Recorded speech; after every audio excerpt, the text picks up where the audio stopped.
I was sitting in my truck last summer, stuck in a Bojangles drive-thru, when Chattahoochee came on the radio. I had this stupid moment.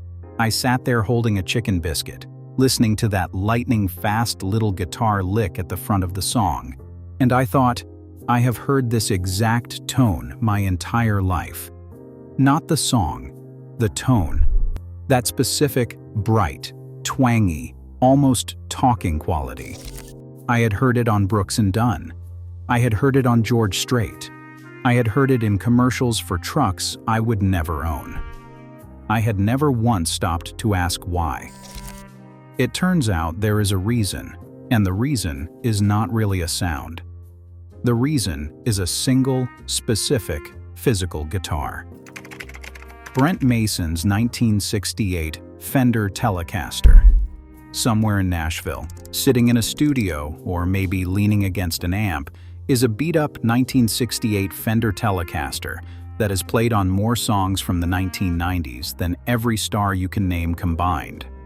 Not the same model, the same actual instrument. One guitar, one owner, hundreds of platinum records. This is its story. The man who owns the guitar is Brent Mason, the guitarist I mentioned in the last video about the 5 session musicians who played on nearly every country hit of the 90s. He is the guitar guy, the session guitar player. He is the chicken-pickin', rockin' roadhouse, multiple-time Academy of Country Music Guitarist of the Year guy. Chicken pickin' is worth a quick second. It is a technique where the guitarist mutes or pops strings with the picking hand, using a combination of the pick and bare fingers to get that snappy, percussive attack you hear on almost every up-tempo country record. It is the sound that separates a country guitar player from every other kind. Brent Mason is widely considered one of the best who has ever done it. But long before he was a Nashville fixture, he was a kid in Van Wert, Ohio, playing in a family band with his parents and his brother. He moved to Nashville in 1980. He played clubs. He starved a little. And then, in 1983, he walked into a Nashville guitar shop and found a beat-up Telecaster sitting on the wall. The previous owner had stripped the original finish off, sprayed it with gray automotive primer, and then apparently got bored and traded it in halfway through the job.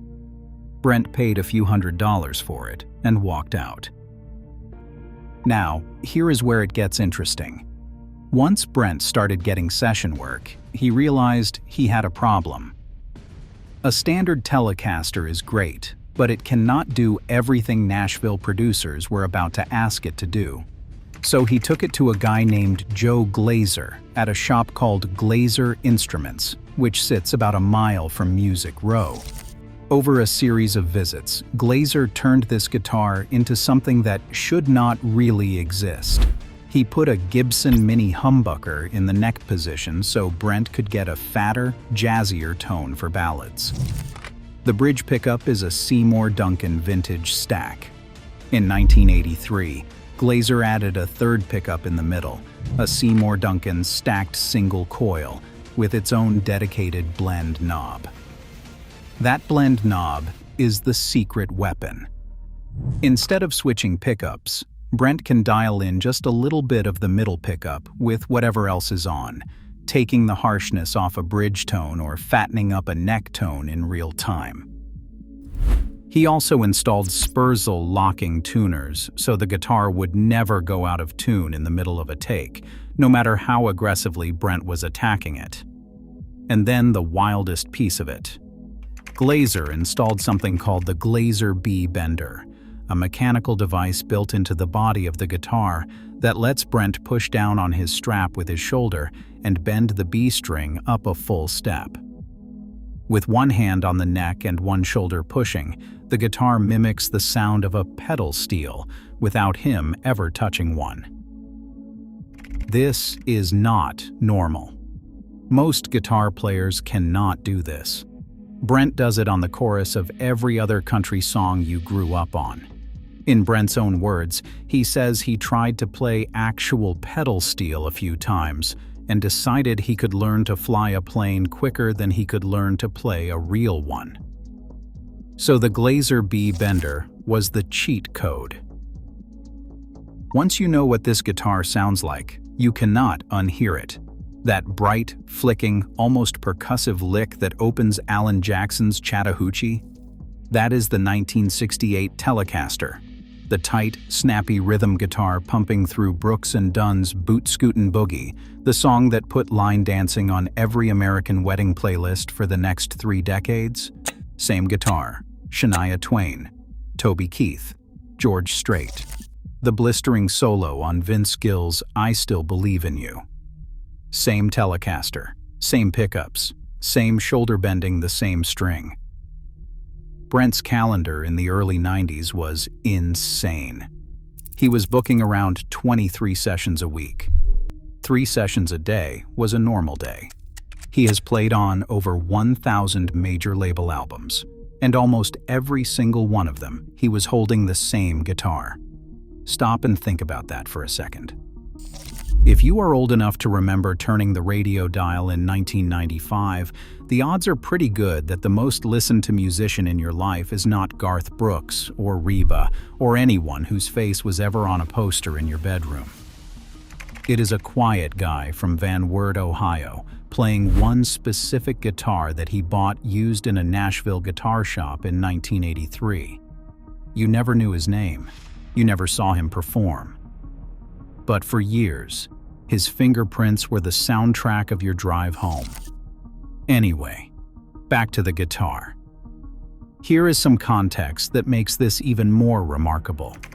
Music Row, the district in Nashville where Brent spent most of his working life, has been the engine of American country music since Chet Atkins and Owen Bradley built the Nashville sound in the 1950s and 60s.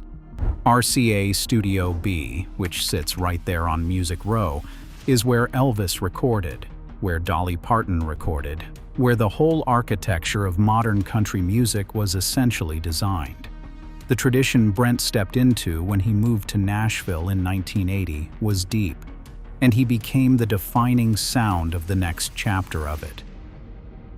In 2020, Fender called Brent and asked if they could build a signature model.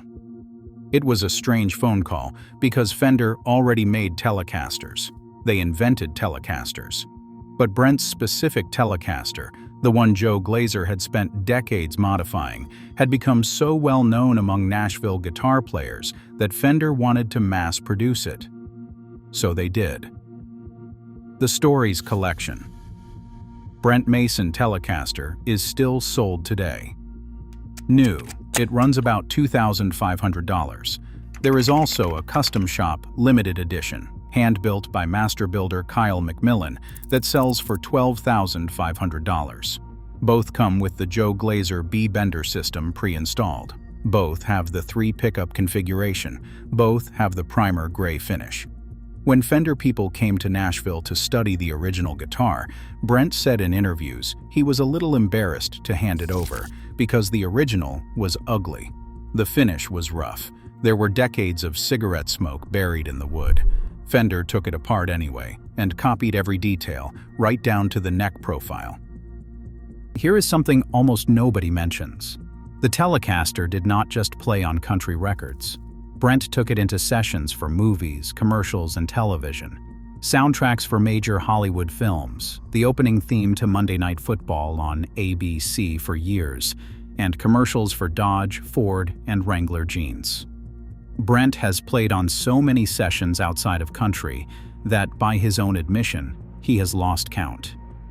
You probably have not had a single week of your adult life when you did not hear this guitar somewhere.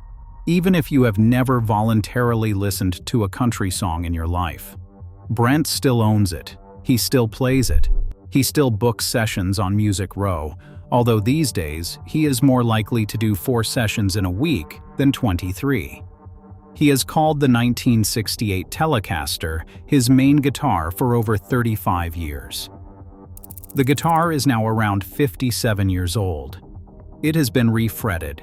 It has had its electronics swapped out a dozen times. The finish is worn through to the wood in the exact spots where his picking hand has been sitting since the Reagan administration. It looks, by any reasonable measure, like a guitar that should have been thrown out a long time ago. But it is the most recorded guitar in country music history, and it still works perfectly. So the next time you are sitting in a Bojangles drive-thru, or stuck in traffic, or just half listening to the radio while you do something else, and Chattahoochee comes on, or Scootin Boogie, or any of 1,000 others, listen past the singer for a second. Listen to the guitar. That is not just a sound. That is a Fender Telecaster from 1968, bought for a few $100s in an early 80s Nashville guitar shop, modified by a man named Joe Glaser, played by a quiet guitarist from Van Wert, Ohio, in a studio on Music Row, in a city that records music differently than anywhere else in the world. You knew the songs. Now you know the guitar.